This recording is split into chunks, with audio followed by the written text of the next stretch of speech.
Bonjour tout le monde et bienvenue à votre émission À l'affût. Aujourd'hui, dans notre reportage, je vous amène avec moi ouvrir une ligne de piégeage. Un petit peu plus tard, on en discute en studio et mon collègue Jason Ruel qui vient nous parler de gamme complète pour les bottes de chasse. Bonjour Jason. Bonjour Marilyn. Tu vas bien? Oui, toi? Oui, t'as passé une belle semaine? Et oui, et toi, ça a bien été? Oui, ça a super bien été, merci.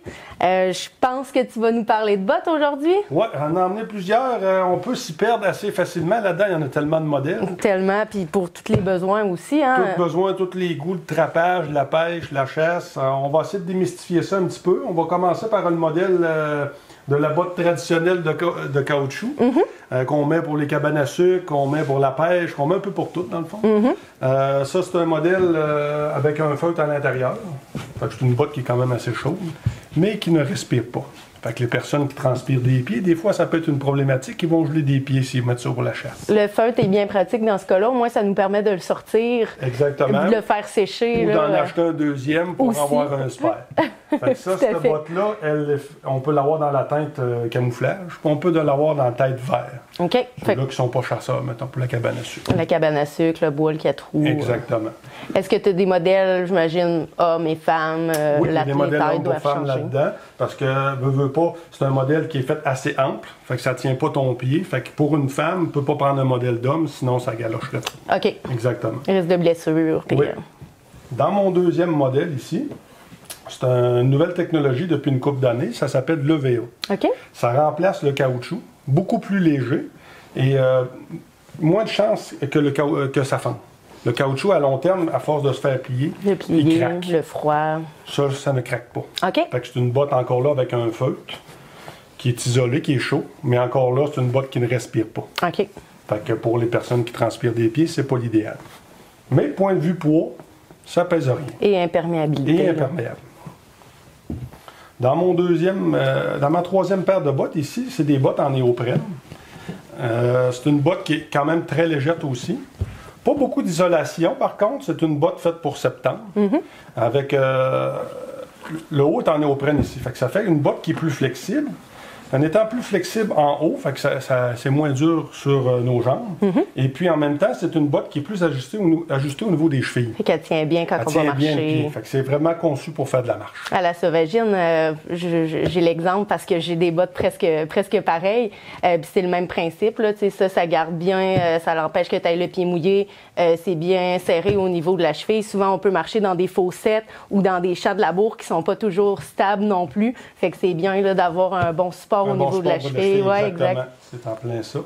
Ici, on a tout ordre de la même ordre d'idée qu'elle en néoprène, avec un bon support au niveau de ta cheville, mais elle est entièrement en caoutchouc. OK. Oui, puis elle, c'est ça, à l'intérieur, il y a une isolation en tensulette qu'on peut avoir dans 200 grammes, aller jusqu'à 1000 grammes. OK. Si on veut s'en servir pour plus tard, en octobre ou novembre, ou à la chasse à la dinde ou à la chasse à l'ours, on peut s'en servir dans le 200 grammes, qui n'est pas terriblement chaud.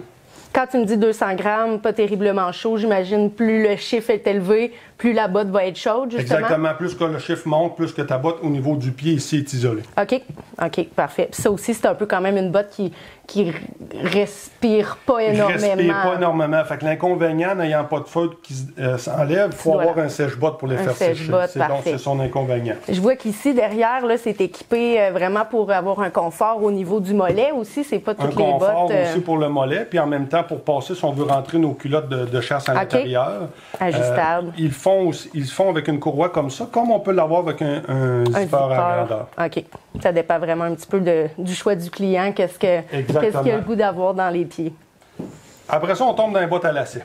Dans les bottes à lacets, ici, j'ai emmené 4 gammes différentes. On a ici une botte couleur camouflage avec le membrane à eux, à la compagnie. Chaque compagnie a sa membrane personnelle. C'est une botte qui tient bien la cheville. Ça, c'est vraiment conçu pour la marche. OK. Fait que autant la randonnée, marche dans la rue, dans le bois, la chasse, la pêche. Exactement. On peut s'en servir comme randonnée pédale. Ceux qui aiment faire gravir des montagnes, on peut s'en servir. Il se fait encore là dans plusieurs isolations, dans le 200 grammes, dans le 600, dans le 1000. OK. Encore là, quand on monte en haut de 600 et 1000, il faut s'attendre que c'est une botte qui est plus chaude, fait qu'on peut transpirer un petit peu plus des pieds. OK. Ici, j'ai emmené le modèle. Ça, c'est ce qui se fait de plus chaud sur le marché. C'est du 2000 grammes d'isolation. OK, fait que c'est très chaud. C'est très, très chaud. Donc, c'est une botte pour faire de la cache. c'est pas fait pour marcher parce que là, c'est vrai qu'on va On va avoir les pieds mouillés. Exactement. Encore là, cette compagnie-là le fait avec le membrane à eux. On peut l'avoir dans le modèle femme comme on peut l'avoir dans le modèle homme. OK. Fait que j'imagine qu'il y a différents coloris. Pour femmes, habituellement, on aime bien avoir une petite touche. Il y a une petite touche féminine, OK. puis en même temps, mais la botte est moins large au niveau du pied pour les dames. OK. Ah, Moins c'est de bien chance pensé. que son pied se promène à De l'intérieur. verser. Ça ici, c'est la Cadillac des bottes. C'est une membrane en Gore-Tex. La membrane en Gore-Tex, c'est la seule membrane intelligente qui respire. Fait qu'elle évacue ton humidité et en même temps, elle est 100% étanche. OK. Fait que ça, c'est une botte à toute épreuve. OK. Je vois en cuir comme ça. J'imagine que ça doit être important de la traiter, par contre, si Oui. on veut la conserver Il faut longtemps. la traiter à tous les ans, soit avec OK. une cire d'abeille ou une huile de vison pour garder son cuir souple et qu'il ne se magane pas. Ah, ben c'est bien de savoir comment les conserver longtemps. Ça, Je vois celle-là. Ça en est justement une botte que j'ai emmenée pour les dames. Oui. Celle-là, elle n'a pas beaucoup de touches féminines, mais au niveau du pied, elle est beaucoup moins large. Il y a certaines compagnies qui vont mettre des couleurs un petit peu plus turquoise ou rose. Oui, ben c'est ça. Hein? Souvent, on aime la petite touche un petit peu. Oui, exactement. Non, c'est ça. C'est vraiment une belle gamme de bottes. Moi, c'est sûr, j'ai différents modèles. Là, vu que je chasse, on s'adapte un petit peu aussi à la situation. Oui. Surtout pour la sauvagine, tu dois en avoir en néoprène comme ça. Ah, des presque pareils. Des presque pareil. Donc, c'était très intéressant. Là-dessus, on va se déplacer là, sur le reportage qu'on a fait là, sur le trapage.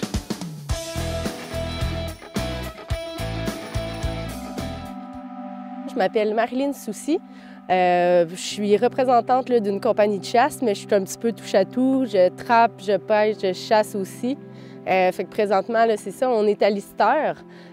J'ouvre un petit peu plus tôt ma saison de trapage là, pour les besoins de la cause. Fait qu'on installe des pièges à ratons laveurs, puis on va installer aussi des collets à coyotes. Fait qu'on va faire le tour, puis on va vous expliquer là, comment tout ça fonctionne de ma manière. Je vais préparer dans le fond mes boîtes à appât.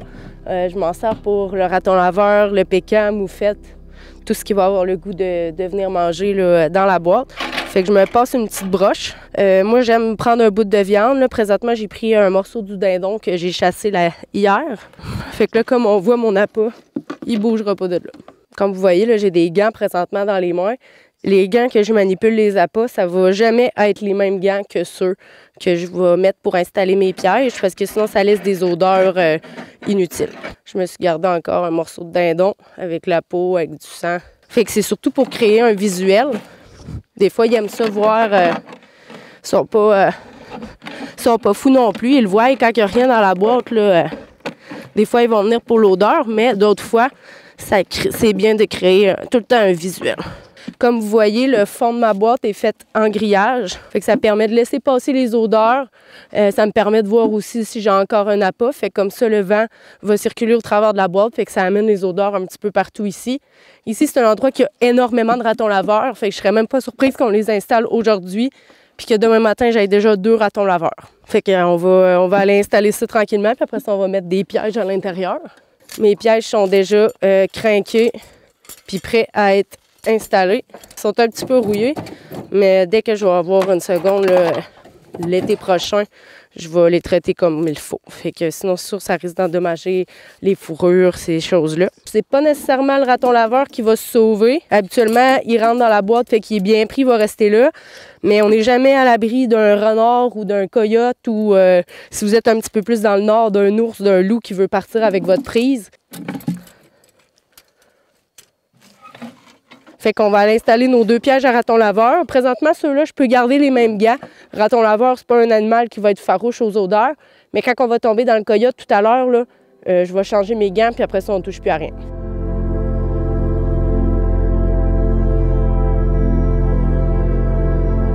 C'est sur le bord d'un fossette. Souvent, les animaux circulent par là. Ça rentre dans le bois. Même pour le coyote, je vais mettre des collets ici tout à l'heure aussi. Je me trouve un endroit où est-ce que ma boîte peut pas être propulsée. Parce que dans le fond, quand le piège, des fois quand on met notre piège, quand il se déclenche, le piège va pousser. Tout dépendant comment il est rentré. Fait que je m'assure toujours que ma boîte, elle peut pas reculer. Au castor, j'ai tendance à attacher mon piège en dernier. Au cas des accidents, des fois ça arrive, on veut pas que ça arrive, mais ça peut. Fait que si vous êtes pris dans un piège qui est déjà attaché, ça peut être plus complexe. Fait que souvent, je l'attache à la fin. Moi, mes pièges étaient déjà crinqués. Je les laisse crinquer tout le temps. C'est pas mauvais. Quelqu'un qui s'en sert pas pendant 10 ans, là, je vous dirais peut-être de les décrinquer, mais moi, je m'en sers assez fréquemment. Là, présentement, il n'est pas dangereux parce qu'il y a encore les barrures. On s'assure que les barrures soient toujours là. Fait que je viens bien centrer ma détente. Là, ici, c'est comme dans le cas qu'on fait, c'est un raton laveur qu'on veut pogner. Fait que mon piège, il serait prêt à être actif, mais comme vous voyez, les barrures sont encore dessus. Fait que là, on évite de mettre les mains partout dans le carré qui est ici. C'est une zone qui est très dangereuse, fait qu'on manipule toujours le piège par l'extérieur, puis on laisse mon barrure jusqu'à temps que ça soit terminé. Quand je vais insérer mon piège, je veux qu'il y ait assez de place pour relever aussi sur le dessus, mais je veux qu'il touche tout de suite aux fourchettes parce que je veux pas qu'il se prenne trop loin. Ça, c'est correct. C'est beau. Je vais venir entrer mon piège. On peut le mettre un petit peu dans l'autre sens, juste pour que ça bouge pas. Et voilà. Fait que là, présentement, mon piège, il serait actif.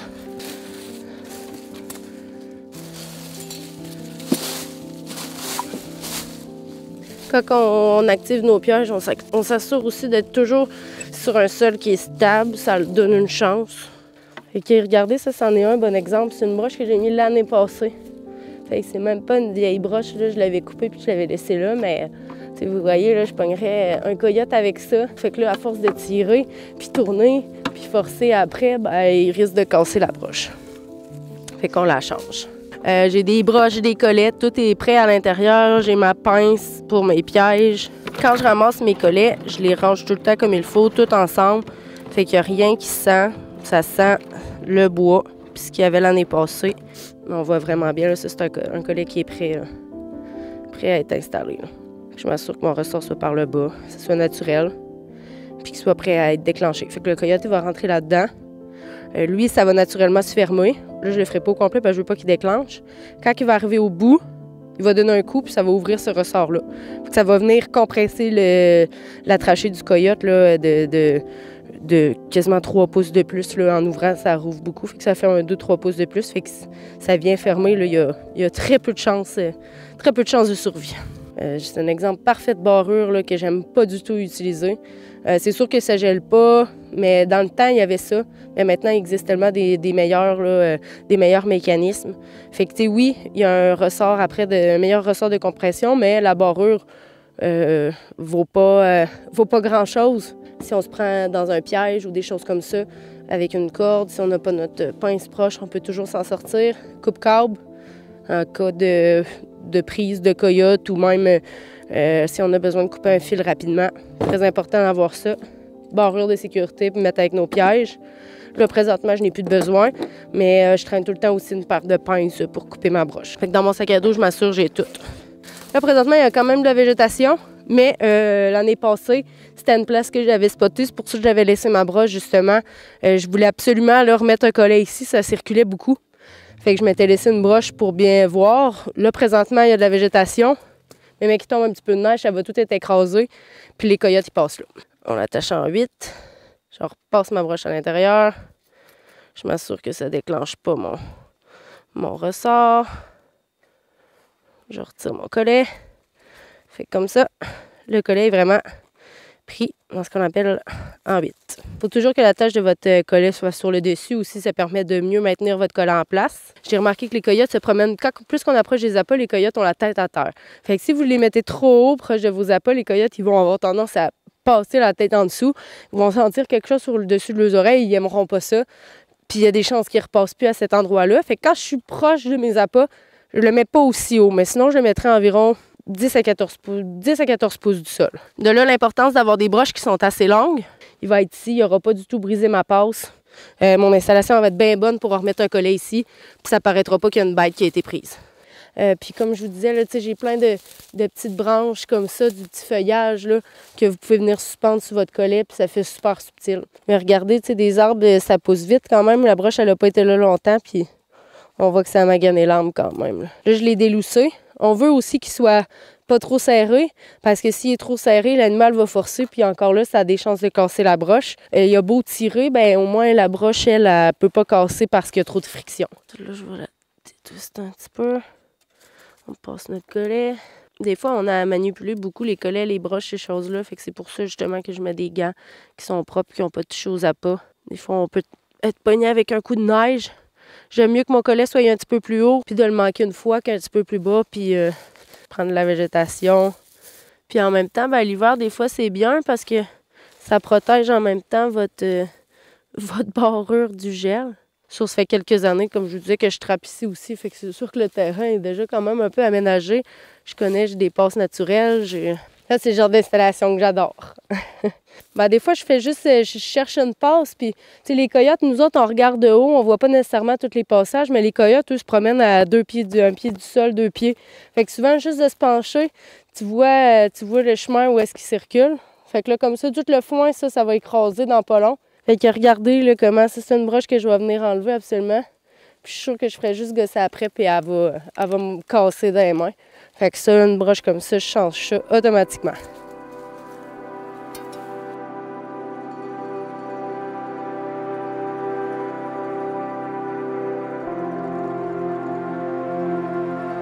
Avec mon petit pot moi je prends du XLDC.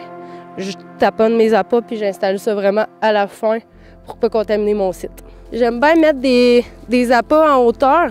Ça envoie de l'odeur un petit peu plus loin, puis les coyotes ne pourront pas nécessairement partir tout de suite avec. Fait que comme je vous disais, c'est une petite pâte. Ça sent le tabarnouche, fait qu'on ouvre ça rien qu'à la fin. C'est du XLDC. Fait que je trempe une petite branche dedans. Faut pas trop en mettre non plus. Les coyotes, moi, ils circulent déjà ici. On est mis aux 2 endroits. Ça va s'en aller loin. Dans le fond, on vient juste déterminer là, ce qu'on était venu faire sur place. On a installé 2 pièges à ratons laveurs. On a installé, je dirais, 8 ou 9 collets. Présentement, je n'installerai pas trop. La saison est jeune. Il y a du chevreuil qui circule un petit peu, puis il n'y a pas de neige encore. Fait que je garde ça tranquille. On a constaté qu'il y avait un problème de castor. Fait que quand je vais revenir dans 4 jours, je vais installer des pièges à castor aussi en même temps. Je vais espérer d'avoir au moins un coyote. Avec les collègues que j'ai installés, on a des bonnes chances. Là. Fait que pour la suite, je vous invite à rester à l'affût.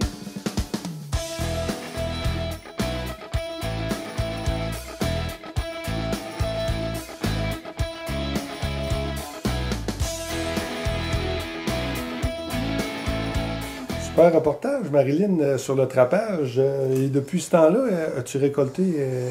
Oui, tranquillement, pas vite. Tranquillement, la saison va bien? Oui, la saison là, a quand même bien débuté. C'est sûr on est allé installer, puis ouvrir le site, mettre des appâts, puis tout ça. Fait que c'est sûr, les coyotes, moi je trappe beaucoup le coyote. C'est quand même un animal qui est nerveux. C'est pas un animal qui va rentrer tout de suite non plus sur des sites appâtés. Souvent, ça prend quand même quelques temps là, à qu'ils virent autour. Qu'ils soient en confiance. À qu'ils soient en confiance pour rentrer. Là. Fait que ça fait déjà quand même un petit moment le reportage, là, mais ça commence tranquillement pas vite. Là, aussi des ratons. Il n'y a pas de coyote encore qui s'est pris, mais justement, il y a quelques ratons qui ont quitté le terrain. Puis dans le reportage, j'expliquais là, que mon ami avait des problèmes de castors. Fait que les castors aussi là, sont partis. Une déprédation, une recolonisation. Exactement, parce que je voyais, là, mon terrain était rendu, même où est-ce que j'installais des collets, là, c'était inondé. Là, oui, carrément, à cause des castors. Fait que ça donne un coup de main aussi là, en même temps. Ça devient une problématique un peu pareille, les castors, quand ils inondent. Hein, ça... Oui, exact. Le ministère du Transport est aux prises là, avec beaucoup de problèmes là, justement proche des routes, des infrastructures. Fait que de là aussi l'importance d'avoir des trappeurs. De plus en plus, plus que le temps avance, c'est une pratique qui s'est un petit peu perdue aussi avec le temps. Faut pas oublier là, que dès le début du Québec, puis tout ça, c'est quand même ça qui a fait tourner l'économie, la traite des fourrures. Puis encore aujourd'hui, les fourrures ont une très, très, très grande place quand même dans l'économie, comparativement des fois à ce que les gens peuvent penser. C'est encore là, très d'actualité encore aussi. Qu'on en voit-tu moins ou plus des trappeurs? Je pense que tu donnes des formations de ça aussi. Hein? Oui, exact. Ça fait bientôt là, 2 ans que je donne des formations PEGAF. De plus en plus, je te dirais, ça revient à la mode un petit peu. Les gens sont beaucoup chasse et pêche, puis souvent, c'est des périodes qui sont un petit peu plus courtes. Fait que le trappage, c'est le fun. Ça commence au mois d'octobre. C'est une période qui s'étalonne sur quand même quelques mois. Fait que durant l'hiver, c'est le fun. Tu peux aller dehors en famille. Justement, c'est quelque chose de très bien pour montrer aux enfants.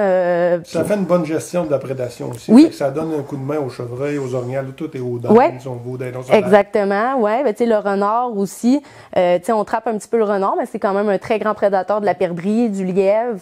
Le pécan aussi, ça s'attaque à ces animaux-là. Fait que c'est quand même bien, oui, de faire une gestion. Puis en même temps, ben, ça évite que les animaux viennent en surpopulation aussi. Fait que quand on parle de surpopulation, c'est sûr que ça peut apporter des maladies, exemple la rage, la gale. Tu sais, il y a plusieurs maladies quand même qui peuvent se propager. Donc, c'est sûr, quand on trappe, on prend des précautions parce que les animaux peuvent être porteurs d'une maladie, mais c'est important. La tique aussi, oui, les animaux à fourrure peuvent être quand même atteints de ça aussi. Une autre maladie qui est quand même très, très, très présente, c'est la gale. De plus en plus, on en voit passer sur les médias sociaux, puis les gens ne connaissent pas beaucoup cette maladie-là. C'est une maladie qui est très contagieuse. Ça peut se transmettre à l'humain, donc c'est important quand même de pas, quand on voit des animaux qui peuvent... on a tendance à vouloir... on voit un animal, exemple, sur le bord de la rue, ou des fois, les gens veulent nourrir un renard qui a de l'air blessé, ou des choses comme ça, mais c'est vraiment important de ne pas s'approcher de ces animaux-là puis de les déclarer au ministère. On le voit souvent au niveau du coyote. Hein, oui, coyote, renard, là, c'est vraiment les deux animaux qui sont atteints, je dirais, visuellement, qu'on voit le plus souvent. Mais tous les animaux à fourrure là, peuvent être atteints de la gale. Parlant de fourrure, je vois que tu nous as emmené une coupe. Oui, exact. C'est des animaux que tu as attrapés? Ben, dans le fond, celui-là ici, je vais commencer par parler là, du blaireau ici. C'est pas un animal qu'on a au Québec, mais je trouvais quand même opportun de l'apporter. Quand on trappe pour la fourrure. Tu sais, on fait pas ça pour tuer des animaux pour le fun. Puis moi, ben c'est quelque chose que j'aime quand même avoir dans ma décoration aussi. Je trouve ça beau. Je trouve que ça met du charme. Fait que ça, c'est une fourrure de blaireau. C'est une fourrure d'animaux qu'on n'a pas ici au Québec, mais je trouvais ça bien là, de vous la montrer parce que c'est rare qu'on voit ça. Ensuite, ici, ça, ben c'est un coyote. Il y en a qui vont penser que c'est un loup. Un loup, là, c'est, je vous dirais, facilement 1 pied, même 2 pieds peut être beaucoup, beaucoup plus long. Ça peut peser jusqu'à pas loin de 120 livres et plus, là. Donc, c'est vraiment différent d'un coyote. Ça, c'est un coyote que moi, j'ai trappé à l'Istère, justement, au spot qu'on a fait dans le reportage. Fait que ça se trouve vraiment à être un de mes meilleurs endroits. C'est juste une question de patience. Puis, exact. C'est un peu comme où est Charlie, mais on espère de prendre un coyote dans notre collet. Fait que moi, je trouve ça bien. Par après, tu sais, je les mets en déco chez nous. Puis, ben, tu sais, celui-là, je me rappelle que c'est le premier que j'ai pris à telle place. Fait que, tu sais, je trouve. De tout. Oui, tu sais, au même titre qu'un gros panache de chevreuil ou un gros panache d'orignal, ben, je trouve ça tout le temps bien de le voir.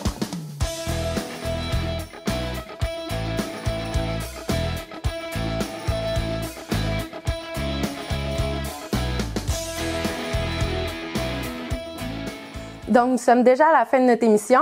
Je remercie mon collaborateur Jason d'être venu discuter avec moi. J'espère que vous avez aimé les informations qu'on vous a données. Restez passionnés et surtout, restez à l'affût.